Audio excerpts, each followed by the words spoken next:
Welcome to Looking at Lucasfilm, the podcast with a different perspective on the world of Star Wars, Indiana Jones, and all of the other entities that George Lucas, Kathleen Kennedy, Dave Filoni, and Jon Favreau, as well as the rest of the team at Lucasfilm, have dreamed up over the past 40 years. I'm entertainment writer Jim Hill, and my co-host Brian Gaughan and I are recording this week's show on Saturday, January 28th, 2022, which, by the way, Brian, that's a very significant day for Star Wars fans. Care to guess why? No. Why? Today, James Cameron's Avatar: The Way of Water has become the fourth highest grossing film in Hollywood history. And which film did Way of Water? Didn't it pass the Force Awakens? There we go. Yeah. I was sad but happy because now that Disney's in bed with 20th Century Fox, so it's okay that at least it goes that way, right? I just sometimes it startles me when you talk about numbers like this. Like, Way of Water has been out in theaters for 43 days at this point and has achieved a gross to date of $2.075 billion, which means it managed to blow past Star Wars: The Force Awakens, which earned $2.071 billion. And of course, Force Awakens is the film that introduced the world to Daisy Ridley's character, Rey Skywalker. Wondering if you saw any of the interviews that Ms. Ridley has been doing over the past couple of weeks. Oh, you mean the one where she got married? Because that's so big news right now. Oh no, I think you mean the one where she said that Star Wars has reached out to her, or Lucasfilm have reached out to her. She's been fairly coy about this. I mean, Ms. Ridley is out. She's doing Sundance this past week or thereabouts, and she was while she was out doing press for her latest movie, Sometimes I Think About Dying. For starters, the folks at IMDb asked if she'd be willing to play Rey in another Star Wars movie. And she laughed and said, yeah, well, I'm open to a phone call. I'm looking for employment. And this kind of keyed off of, did she tweet or was it Instagram back on December 1st that she was back at Lucasfilm headquarters? Yeah, she just teased that she was back there. I don't think she said anything. But could this maybe be the Damon Lindelof production? Because remember, he mentioned that his might be number 10, and that he wants to use some of the characters from the second trilogy. So that's the only thing I can think. And remember, it seemed to be ahead of most other projects most other films that were getting ready to go.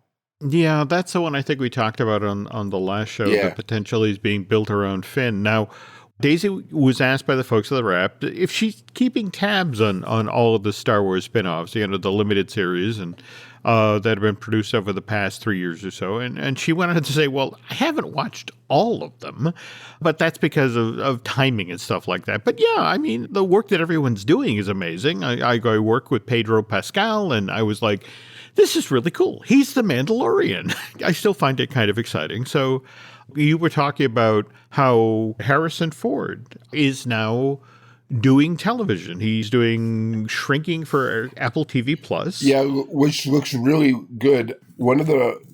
Two of the writers and one of the actors from Ted Lasso created it. And it looks... Bill Lawrence, yep. Yeah, and it looks very, very funny. And Harrison he just seems to fit right in. So I can't wait to see that. And then, of course, he's going to go to the Marvel Universe, too. He is. And he's also, that Yellowstone spinoff, 1923. But if a Harrison Ford can go off and do television, I mean, I'll take the bet that, eventually we're going to see Daisy Ridley in some sort of limited series for Disney Plus. It just seems inevitable. Yeah. Largely because I think the onus is off of a lot of film people going to work for television, especially for these limited series. But Anyway, we're going to get to more Star Wars-related news in a moment, but first, I want to remind you all that the news portion of Looking at Lucasfilm is brought to you by Storybook Destinations, trusted travel partner of the Jim Hill Media Podcast Network. For a worry-free travel experience every time, please book online at StorybookDestinations.com.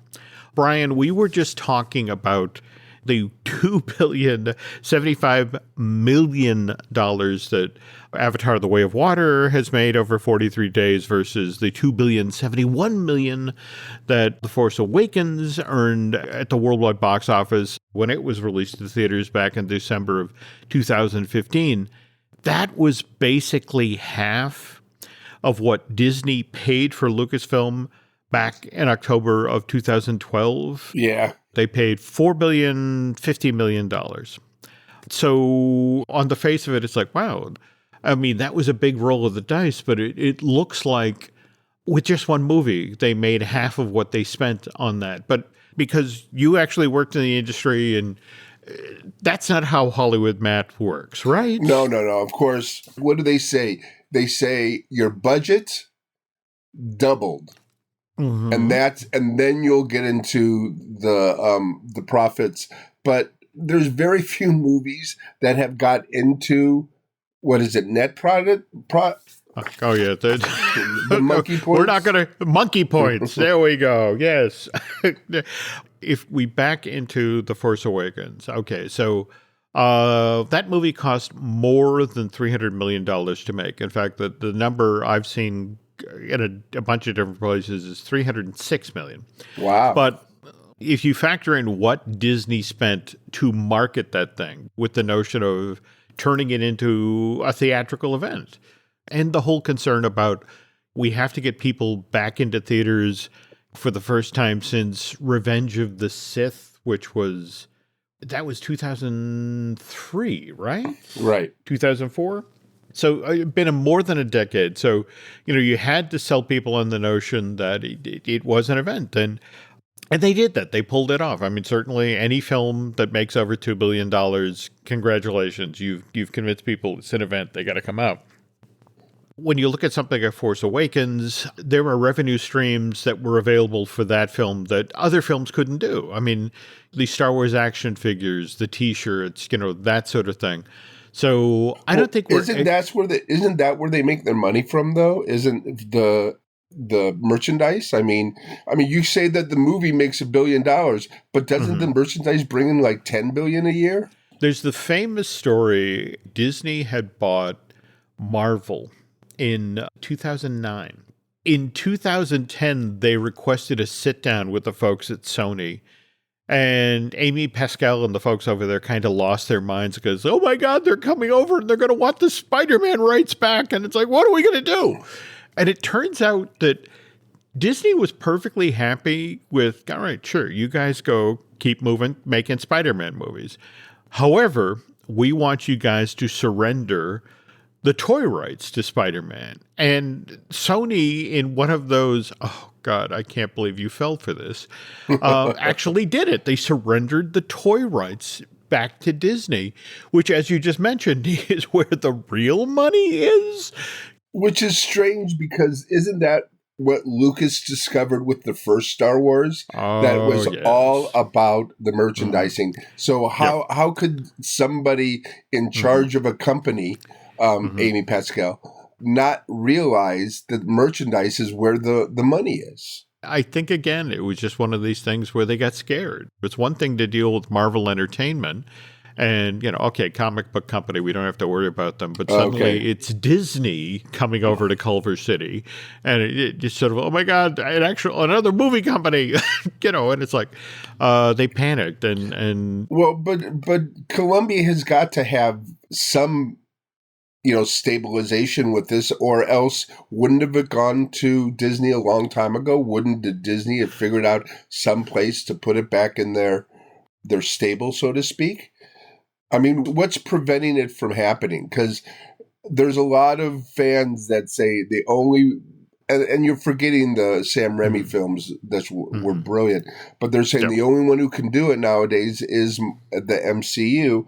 And I just wonder if Columbia has something on them that they're not getting it back. I mean, face it, one of the other issues is when you talk about the Walt Disney Company is this is a deep, deep bench, at least when it comes to intellectual property. I mean, it's not just Marvel, it's also Star Wars, it's Pixar. In fact, there are times when I feel really, really bad for the Muppets because it was like once upon a time when Michael Eisner, one of his very first really, really big deals was September of '89 when he laid down a marker, $150 million to acquire the Jim Henson Company. And it was all of the Muppet TV shows. It was all of the Muppet films. Likewise, The Dark Crystal and Labyrinth.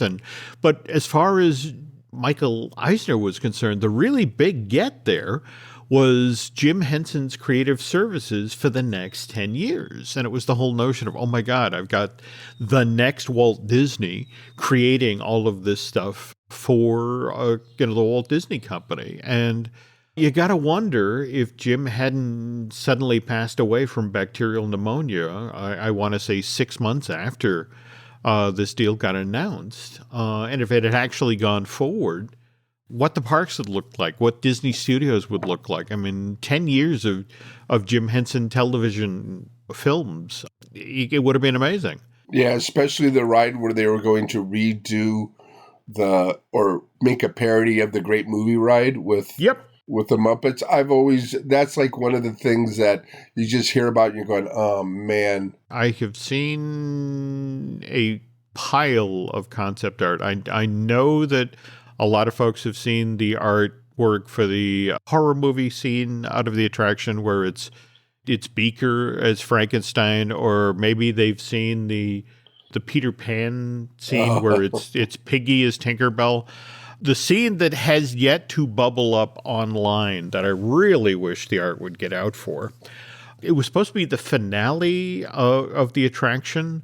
And it was basically you roll on stage, and that's the other thing. You're in a golf cart. Oh, okay. That's how you're moving through the building.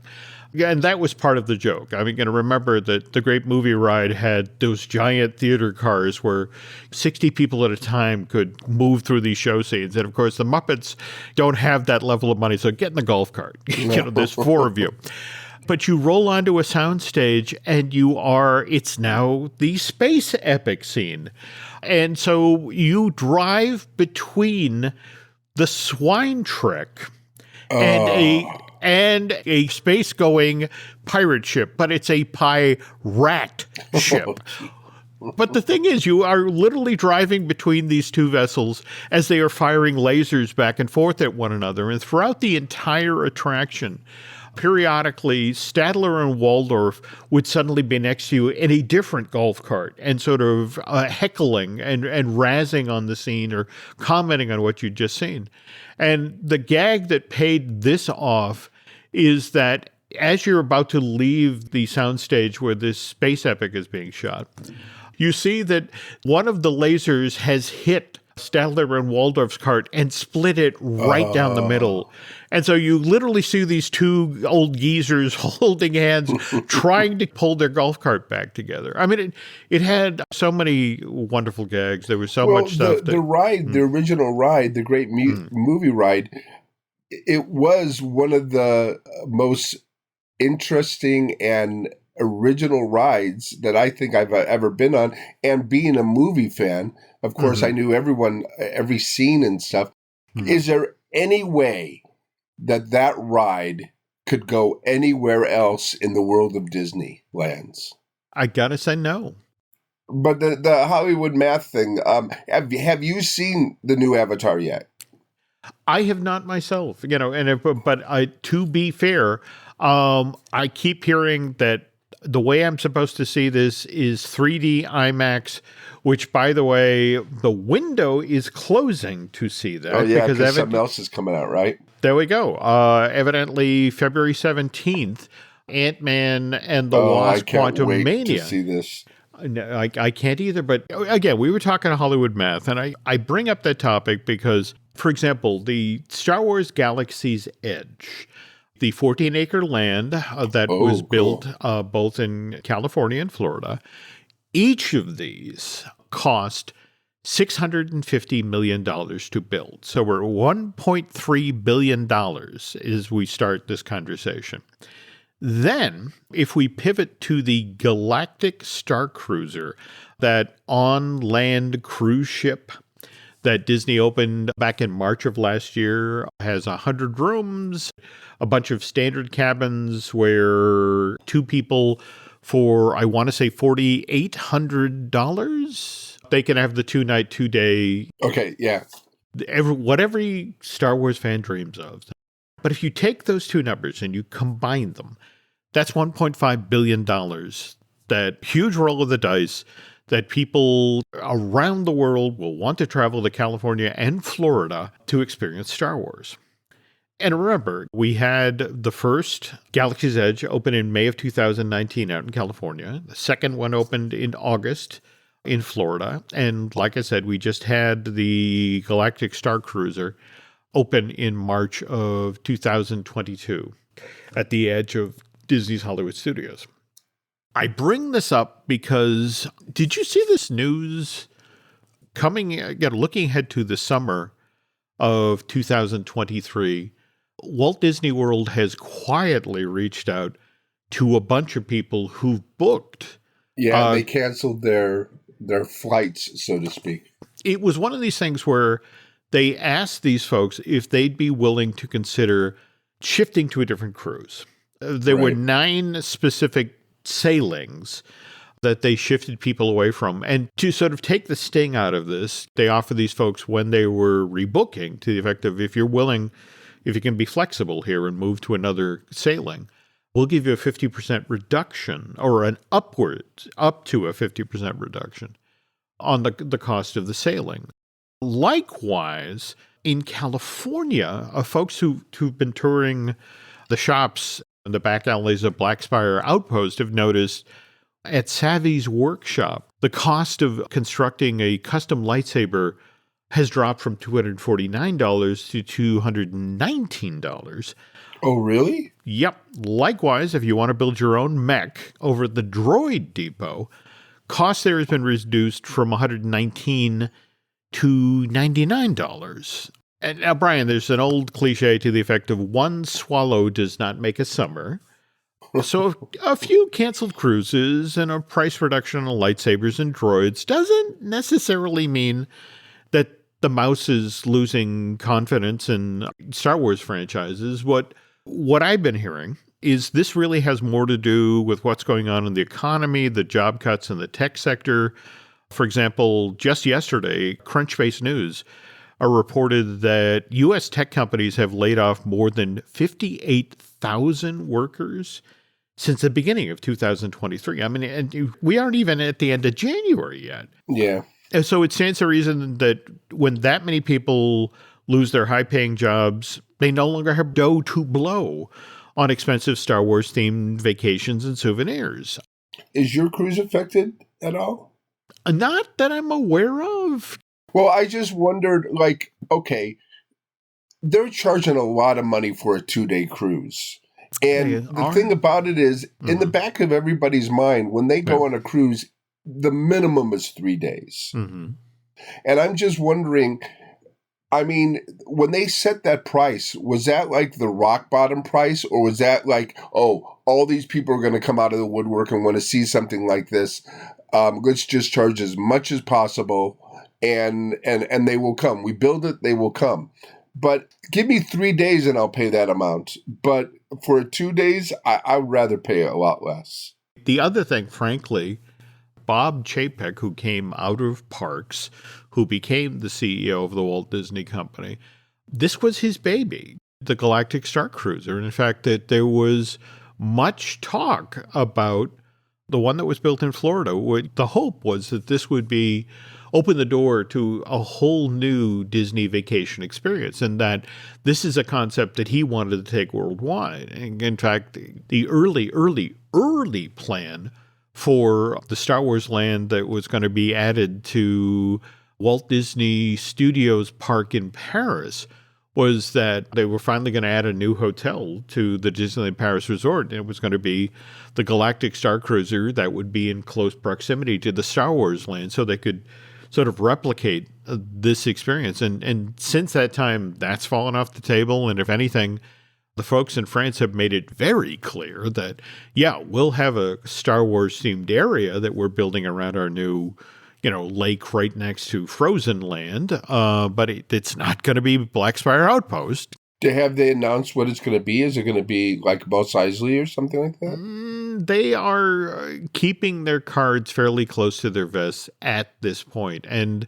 that's largely on the back of what we've talked about on earlier editions of this podcast. The effect of, if you're a Star Wars fan these days, are you really all that excited to see some teenager playing Rey in the park?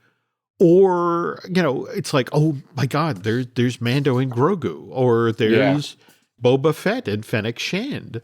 That's what's really exciting, folks. Just because they've canceled a handful of cruises and suggested people book on other dates, or likewise lowered the cost of lightsabers, doesn't mean that Disney's lost confidence in Star Wars. If anything, just this past week, the new World of Color 1 show that just opened at Disney California Adventure. This is the Bellagio Fountain-inspired nighttime extravaganza at Disney. This is the latest update, and brand new 24-minute long extravaganza started just this week, and literally at the 12-minute mark, middle of the show, there is a 2-minute long piece where they do the theme from Star Wars. Starts off with R2-D2 and C-3PO with C-3PO. Oh, I've forgotten how much I hate space travel.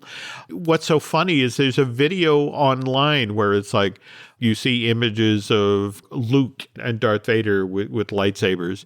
But the thing that gets the biggest reaction from the crowd, in fact, you can hear little kids. The moment that Grogu appears, it's like, Baby Yoda! So to circle back to Galactic Star Cruiser, you got to wonder if they were able to advertise that you're coming for your 2-day, 2-night Star Wars vacation experience, if you could offer people the opportunity to meet with Mando and Grogu, I don't think you'd be canceling cruises. No, you're absolutely right. I mean, even though Rey is part of the whole thing, don't they still have a connection to the OG by saying that this was the cruise ship that Princess Leia, and so they still connect it in that way. But again, what level of Star Wars fan do you have to be? It's like, oh, honey, that's true. Let's book.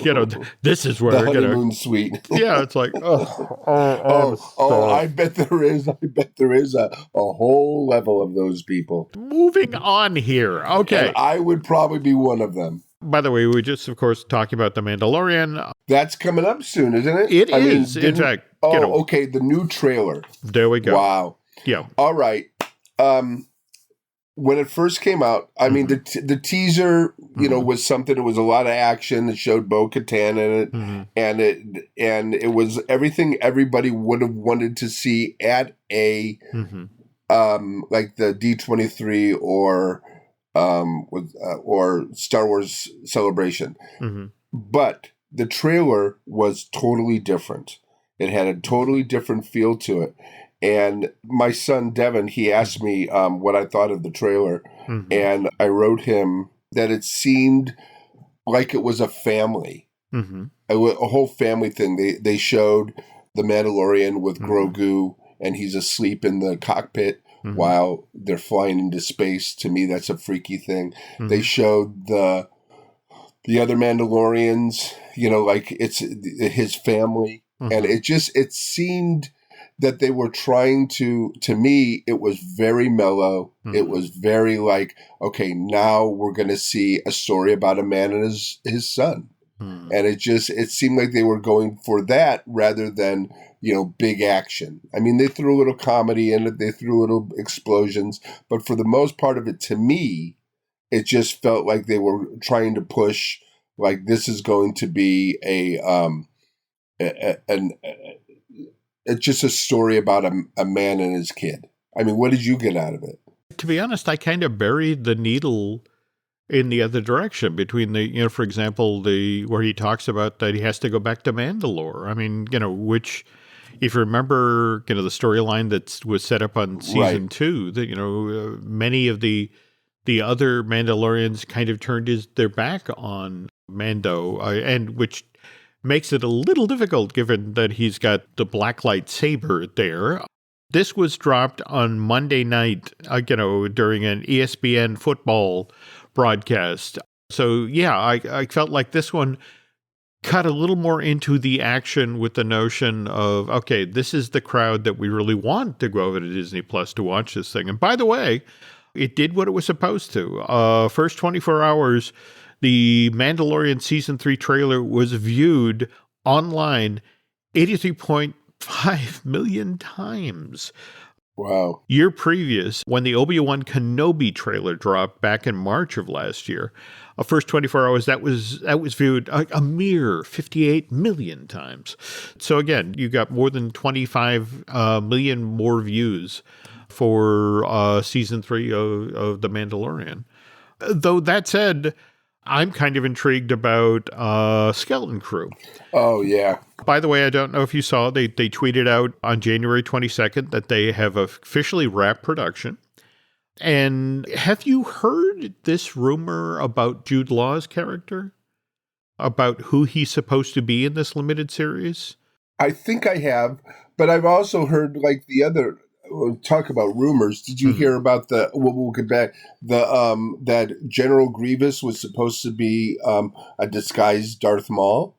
Was that for the Clone Wars animated series, or was that actually supposed to be something? Yeah, I think it was going to be in the animated series. I think it might have been in Rebels. Okay.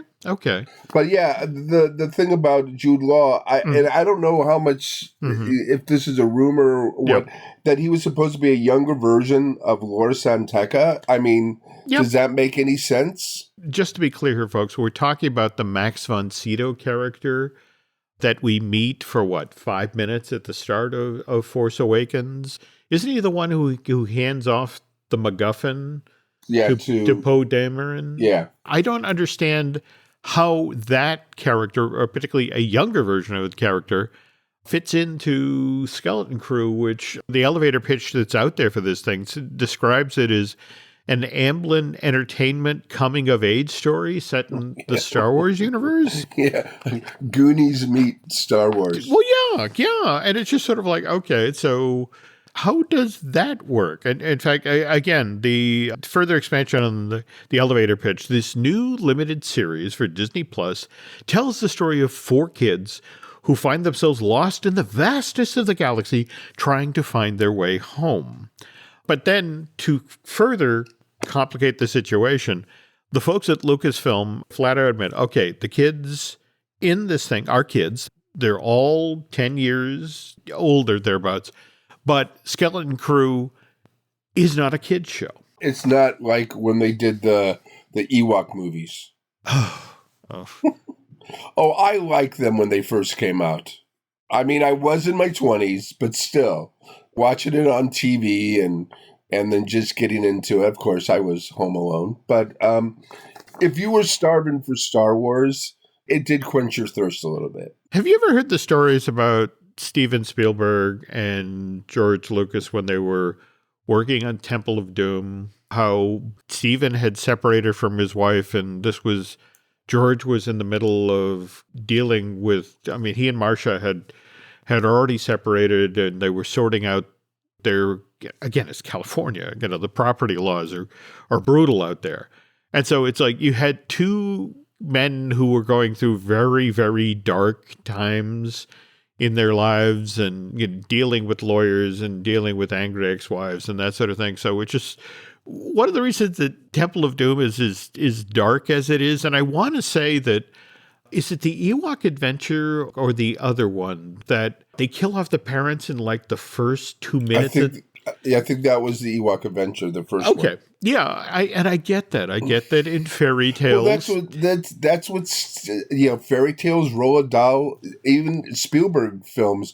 I mean, Spielberg talks about his new movie, Meet the Fablemans, or just the Fablemans, and he said that in all his films he wanted to tell this story, but he wasn't. And the story was about a man who leaves his family. And he wasn't ready to do it. And now he's ready to do it. And that's, it comes up in Lucas's films. It comes up look at Willow. If we're going to talk about Willow. Where? Allura. I mean, who are her parents? The Fablemans, the inciting event for this film is the Steven Spielberg character is taken by his parents to see his first movie in theaters, which I want to say... It's King Kong? Well, no, I want to say it's The Greatest Show on Earth. Oh, okay. A Cecil B. DeMille epic. And the thing that Steven fixated on from that movie, do you remember the train wreck? Oh, yeah. Okay. All right. There's a train wreck in The Greatest Show on Earth, but to look at it through 2023 eyes, the train wreck switches to one of the worst miniatures in the history of man, but it's spectacular. All right. It is, but I really, and I'm going out on a limb here, and I know people are not going to agree with me on this one, but I think it is the worst movie to win Best Picture. Because I watched this film really going, oh, it's got all these elements to it. And I couldn't believe how really it did not hold up well. And I think I saw it about 10 years ago. Yep. It did not hold up well. The acting was just over the top. I mean, and you had a main, what was Jimmy Stewart? Was he a protagonist? Was he an antagonist? And you never saw him. He was always in makeup the whole movie. It was very bizarre. The other thing to take into consideration here is this is a film at a time when Hollywood is terrified of television. So, when you look at that film and place it in the window of time to the effect of, look at how attendance at movie theaters is dropping. And so, okay, we're going to do this film where Jimmy Stewart plays the doctor who killed his wife but hides as a clown in plain sight. But he killed her by accident. It was by accident. It was by accident. The throwaways in it of, when they scan over the crowd. And again, it's a Paramount movie because for a tenth of a second, they do a shot over the crowd and Bob Hope and Bing Crosby are sitting in the crowd of the audience. Yeah. By the way, if you're a Disney fan, you have to watch this movie because they do a circus parade under the big top that features Disney characters from the 40s and the 50s. I mean, if you're an Academy voter who's terrified of what's happening in television, and you look at the box office that Cecil B. DeMille film did, and you look at how many people were employed to make the film and how many stars are in it, that's why you voted for it. I mean, and face it, that's the weirdest thing about the Academy Awards. It's sometimes people win things that have nothing to do with the film they're actually in. It's just sort of like, oh, well, if you look at that guy's career, he deserves the Academy Award, and it's like, and he's up this time, so okay, I'm going to vote for him. Or I know, but do you remember what movies it was up against, though? I do not. I'll tell you what. Okay, High Noon, which I know that we've learned that the film was basically fixed in post-production, but still a brilliant movie. And it changed the way people did movies like that. Ivanhoe, which I don't think I've ever seen. Okay. Moulin Rouge, which was John Huston's brilliant movie. And the colors and everything. And The Quiet Man. The Quiet Man. Okay. The best film anybody has ever done, and it lost to The Spectacular. And maybe you're right. Maybe they did it because it was a spectacular, but how can anybody beat The Quiet Man? Look, at the Hill House, The Quiet Man verged on religion. I mean, my dad absolutely watch that all the time. And more to the, you kind of wonder in a situation like that, would that have been a situation where High Noon and The Quiet Man split the vote, and that's what allowed The Greatest Show on Earth to get in there? Or? No, I think it was because of what you said. I think they wanted to have more spectaculars like that. Okay. And Quiet Man, High Noon is a great film, but Quiet Man is possibly on the list of perfect films. There's nothing wrong with that film. And like you say, your dad, my dad was the same way. Mm-hmm. I mean, he would, incorrigible. I always heard that growing up. But okay, yes. Okay, yes. We got to get back on track. We got to okay. Well, we're talking about info on Lucasfilm projects comes in weird ways, and case in point, Indiana Jones: Dial of Destiny. Thanks to info that Hasbro just released about its upcoming Indiana Jones and the World of Adventure toy line, we now know the names of the characters that Phoebe Waller-Bridge and Mads Mikkelsen are going to be playing in Indy 5. Respectively, they are Helena Shaw and Dr. Jürgen Voller. Speaking of Miss Waller-Bridge, who just yesterday, it was revealed that she's in talks to turn Tomb Raider into a television series. That's Phoebe putting on her writer's hat rather than her actor's hat. Do we know who the actress would be? Or have they said anything? Or is it just her, she's going to retool it, so to speak? You got to assume at this point it's just Phoebe taking a run at the Lara Croft character, doing a take on that character that'll work for in a 2023 2024 sensibility. Okay, because I've enjoyed all three movies. I think all three movies were really well done, especially making them out of a video game. Yep. But look what she did with Killing Eve, the first season of Killing Eve. So we know that she is, very capable of doing something. But what if she becomes the new Indiana Jones? I mean, does that... Well, she got asked about the character she plays in Dial of Destiny, which is Indiana Jones' goddaughter. And this 37-year-old went on to describe Helena Shaw as being mysterious but charming. And while her character may initially seem like the girl next door, she's also something of a grifter. I'm already kind of hoping that Ms. Waller-Bridge does get the opportunity to sort of pick up the indie mantle, because when she talked about getting the opportunity to co-star in this James Mangold movie, she said it's a dream come true to appear in an Indiana Jones movie. And to work alongside Harrison Ford, it was a very easy part to say yes to. Okay, she's the goddaughter. They're saying she's the goddaughter. Okay, Who are the parents? Are they somebody we've known from the past movies? Is she, or are they just throwing goddaughter out there because she's something more? You ask interesting questions.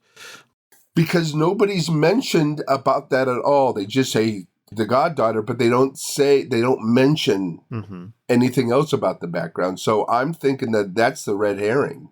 The only thing that seems to come up is there is a Shaw family mentioned in the Young Indiana Jones Chronicles. They come to dinner at the Jones house in 1916. So he's 16 years old when that happens, or 17 years old.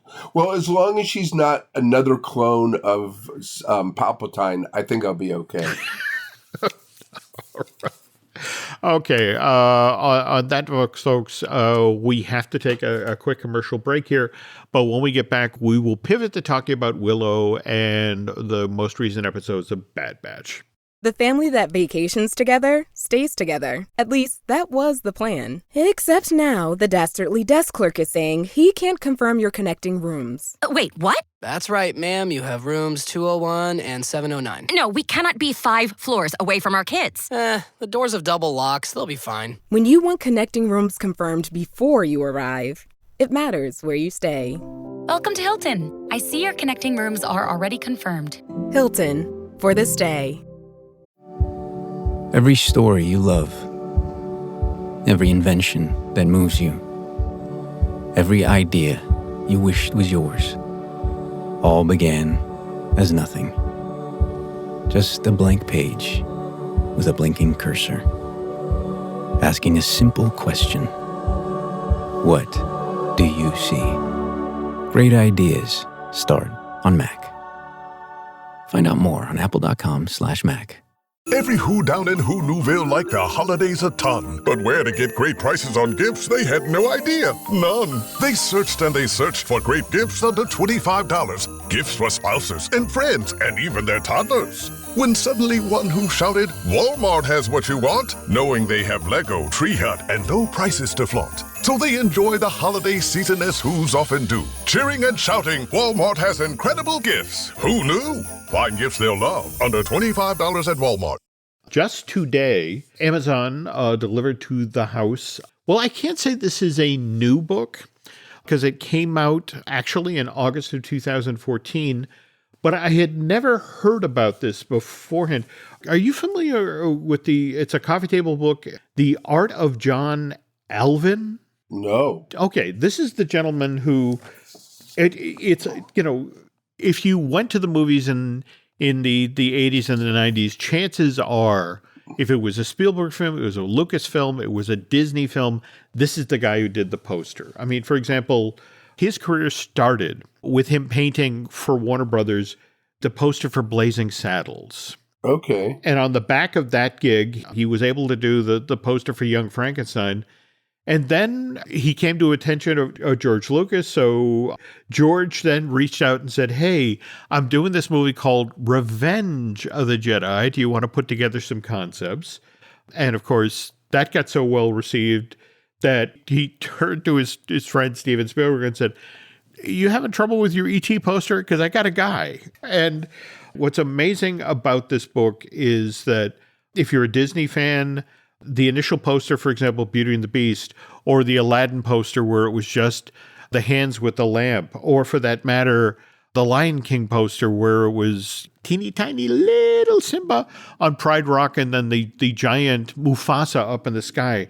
This is that guy. Wow. See, when I was collecting, or I still kind of collect posters, it was Drew Struzan, it was Amzel. Yep. And I'm familiar with all of his work, and I have several of them. I have Blade Runner, I have E.T., I have The Goonies, I have The Philosopher's Stone. And I did not, for some reason, I did not know the artists on that. Well, same thing here. In fact, we lost John in 2008, and this collection was actually curated and put together by his widow. And I mean, it's a lovely book filled with the, early comps, ideas he was trying out before he then settled on the finished poster. So you get to see the full artistic process. And one of the projects he worked on were the posters for Willow. And you see them, him collaborating with George Lucas, trying to find a way to, all right, what's the best way? What's the strongest image? What will sell people on this? So to pivot back to Willow, it has been a while now since the last episode of Willow, season 1, dropped on January 11th. That would have been Children of the Worm, episode 8. And you actually asked for a little bit of time so you could reflect on Children of the Worm or the first season of Willow, right? Yeah, one of the main things that I noticed and it's been happening a lot in I think the first time I really saw it was The Sopranos, where people would do needle drops at the end of each episode, and it would go into the credits or maybe just into the last scene. And there were a lot of cool needle drops in the Willow. Most of them were covers. And they had something to do with the ending. Like the first one was a song by Beginners and Night Panda called Guess Who's Back? Well, guess who's back? Willow was back. Also, Allura was back because, as they go off into the distance. Well, and then the weird one was Hurdy-Gurdy Man. You remember that song by Donovan? Oh, yeah. Yeah. Who I did not know Donovan was Scottish. But, yeah, Hurdy-Gurdy, this is a cover by a Australian singer. Her name is Sir Jude. And It starts when you watch the bush grow, and I'm using hands when I'm doing that. And when you're watching it, and it says Hurdy-Gurdy Man. Now, Hurdy-Gurdy, the song was written when Donovan was with the Beatles in India. So this is his version of the Roly-Poly Man, meaning the Maharishi. So I figured that means she is now becoming enlightened and she's becoming into the magic. And then there's other things like Enter Sandman was kind of, and it was a cover. And then Black Hole Sun, again, a cover. But at least these are, they kind of fit in. Most of the songs fit in. Some are more obscure, but the one that just blows my mind is the very last one. Yep. Money for Nothing. Now, what I loved is the beginning of the song is great. Dan, dan, dan, dan, dan. And that kind of like, oh, this is a great. But then, I don't know, what are they trying to say with that particular? And it's not a cover either. It's the real, Dire Straits and Sting version of it. So are they trying to tell us that this is a money grab? I mean, I don't know. Just the scene at the end of that episode. I mean, face it, they've supposedly defeated the crone, but I think it's Willow who refers to the worm is damn near immortal. Oh, and that thing bothers me too. They took a page right out of Futurama. Remember where Squirm came from? That soft Slurm, drink? yeah. The mountain Slurm, the Mountain Dew, like it comes right out of the butt. That was coming out of the worm. Thank you for making that connection. Okay. But yeah, you see that the characters start to head back to Tearsleen, and you then cut to Graydon, who we thought we saw killed.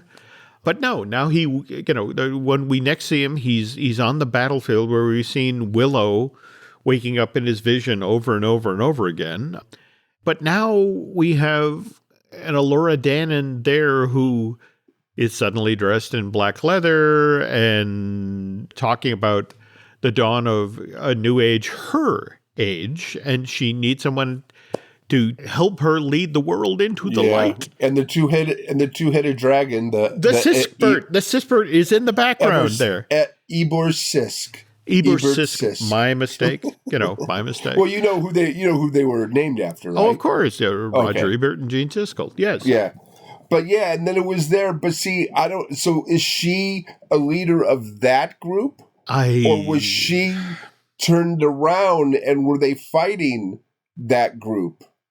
And another thing is, okay, they had that ending where they showed the three books. And this is a close on chapter 1. Right. Well, okay, it's a close on chapter 1. So is that scene still in chapter 1? Look, the Hollywood Reporter, the week that followed, reached out to Ron Howard and flat out, what is the plan here? Howard wanted to say, well, look, there's always been a hope and a plan for more seasons. There's certainly more story to tell, but there's nothing concrete that I can comment on right now.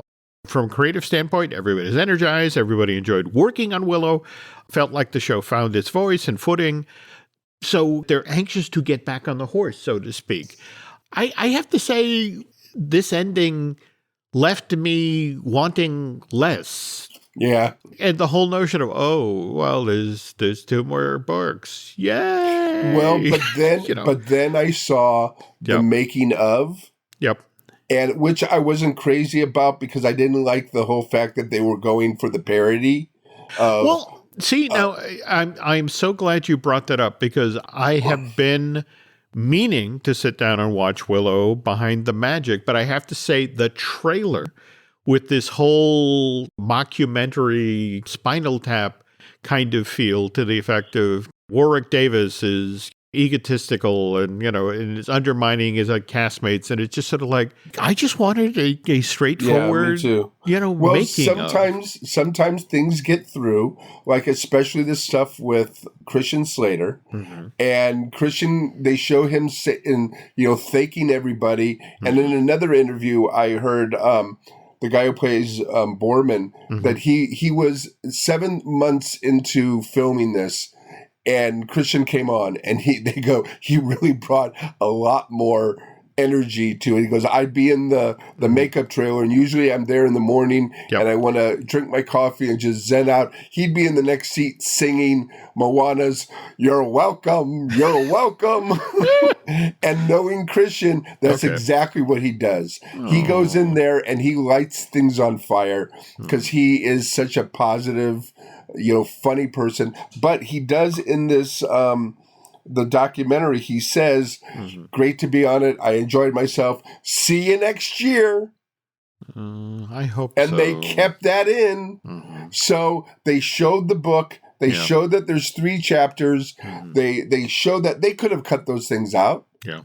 So, I mean, I don't know. Have you been hearing what the numbers are? Nothing official yet, but I heard off the record it's not what Disney or Lucasfilm wanted. But at the same time, streaming is a different world than theatrical release, or for that matter, standard television. I mean, for example, just last night, Drew and I recorded a brand new fine-tuning, and Nielsen had just released the most information on the most streamed movies for 2022. And care to guess what the first 2 were? Of any movie? Yeah. I don't know. Well, and again, and this is for 2022. All right. Oh, 2022? Okay. Right. Probably the Red. Oh, Turning Red? No, just Red. The one with The Rock and what's his name, Ryan Reynolds. Well, I again, before you head down the wrong road, no. Number 1 film in 2022. Remember, when it's streaming, you keep track of the number of minutes that were watched, not necessarily the number of times something was watched. Number 1 film was Encanto. Number 2 was Turning Red. And so I have this uneasy feeling that when it comes to Disney and it comes to Lucasfilm, they're going to revisit Willow, the limited series, in a year's time. And it's like, okay, so how many, it's like, these are the numbers we initially got. These are, how many people watched it the first week? How many people watched it the first 3 days? But looking at it from a point of view, it's like, okay, how many people viewed it over a year's time? And it's like, that built a large audience. And it's like, okay, because I know. Well, I believe that a lot of people are going to wait to binge this thing. And now finally they can, because, all 8 episodes of the first season are there. Look, I also say this on the back of just last week, we got news about the new Tron movie with Jared Leto. And we got the first Tron movie in 1982. And then we got the second Tron movie in 2010, the slight gap there. And now, evidently it'll go before the cameras and be out in theaters 2024. So 14 years.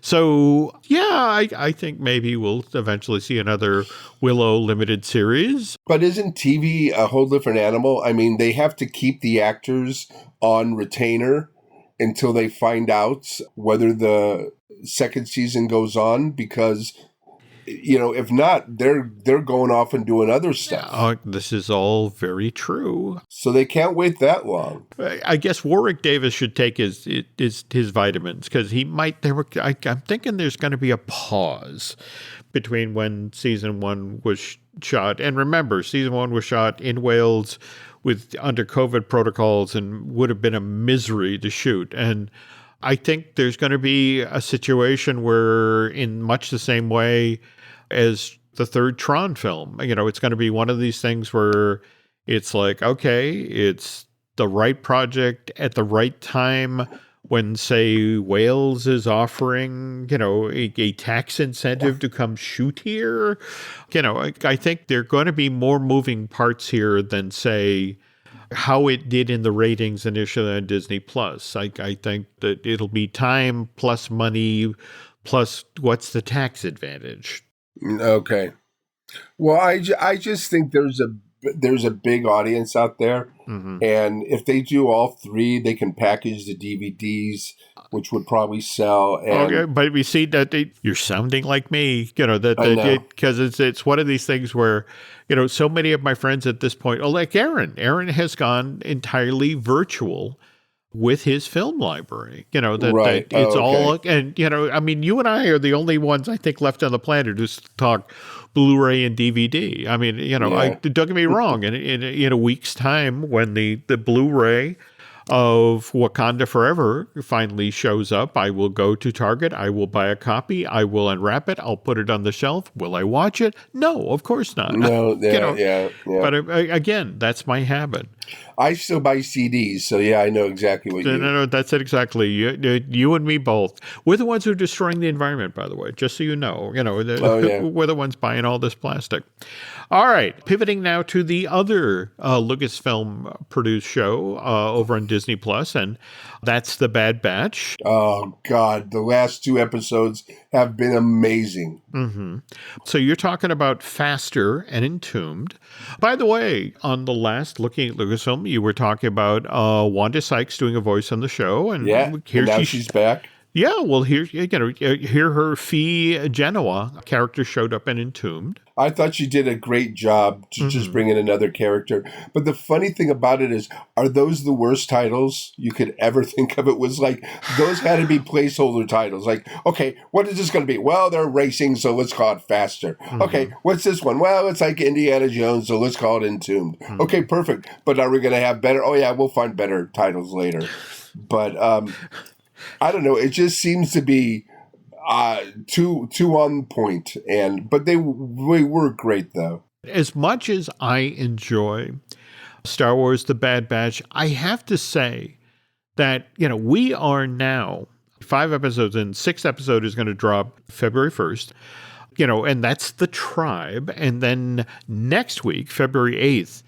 They're doing 2 episodes back to back that we'll get the Clone Conspiracy and Truth and Consequences. But I have to say these first 5 episodes have felt kind of like the first couple of minutes of a chess game. That you have a lot of pieces moving around the board. You're setting up what's going to happen. Okay, I didn't think of that, but you're right. They're bringing in characters, they're showing things, but they're putting them into very entertaining ways. I mean, you go back to pod racing or whatever they call this thing. Yep. And then the Entombed is Indiana Jones, which was great. The puzzles, figuring things out. So you're right. And you have new characters in there or old characters, but in different ways. I mean, the robot in Faster was hilarious, and I'd love to see. Yeah, and I'd love to see him again. Mm-hmm. To be honest, the same thing with the Solitary Clone episode, where it was basically an exercise, kind of a 2-hander between Crosshairs and Commander Cody. Really enjoyed that one, and also kind of intrigued to, okay, Commander Cody has gone AWOL, and where might he turn up? And I think we saw that sort of reference in the trailer. Are we going to see him in The Mandalorian? Magic 8 Ball says, check back later. Speaking of later, folks, I have to ask you here, Brian, because the people obviously enjoy listening to you on this show, but where can they find you on social media?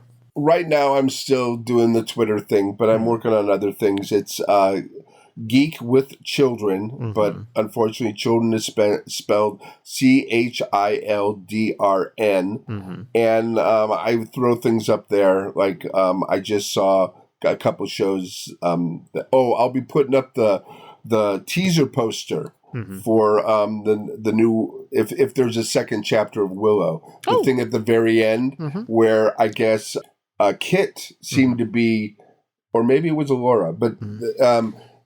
Allura seemed to be the main character, and then Warwick, and then everybody else was in the background. So that seemed interesting to me too. Okay. So I'll be doing that. What are you doing? I'm still on Twitter.